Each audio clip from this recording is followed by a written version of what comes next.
ಯೋಚನೆ ಮಾಡಬೇಡ ಕಮಲಿ. ನೀನೇ ನಿನ್ನ ಸ್ವಾರ್ಥಕ್ಕೋಸ್ಕರ ಹಿಂಗೆಲ್ಲ ಮಾಡಿಲ್ವಲ್ಲ.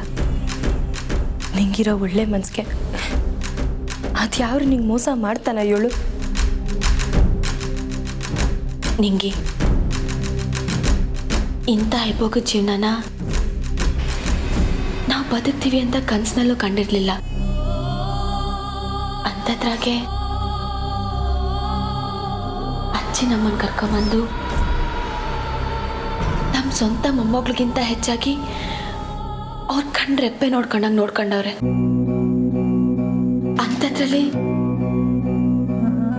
ನನ್ನ ಅಜ್ಜಿ ಮೊಮ್ಮಗಳಲ್ಲ ಅನ್ನೋ ನಿಜ ಇವರೆಲ್ರಿಗೂ ಗೊತ್ತಾಗಿ ಅಜ್ಜಿಗೆ ಅವಮಾನ ಆದ್ರೆ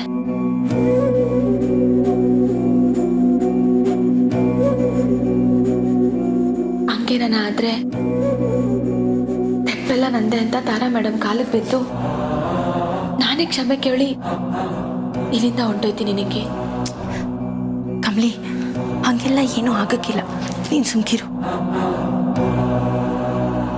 ತೆಪ್ಪು ನಂದೆಯ ನಿಂಗೆ, ಆದ್ರೆ ಅಜ್ಜಿಗೆ ಮಾತ್ರ ಅವಮಾನ ಆಗೋದಕ್ಕೆ, ಅವ್ರ ಬಗ್ಗೆ ತೆಪ್ಪಾಗಿ ಮಾತಾಡೋದಕ್ಕೆ ನಾನು ಬಿಡಕ್ಕಿಲ್ಲ. ಅಮ್ಮ, ಟೆಸ್ಟ್ ರಿಪೋರ್ಟ್ ಬಂದಿದೆ. ನಿಮ್ಮ ಎದುರಿಗೆ ಓಪನ್ ಮಾಡೋಣ ಅಂತ ಕಾಯ್ತಾ ಇದ್ವಿ.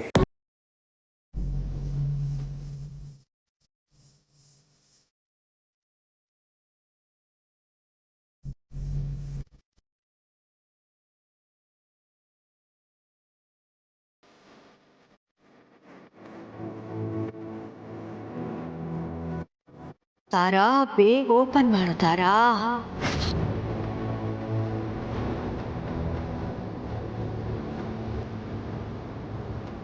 ರಮೇಶ್,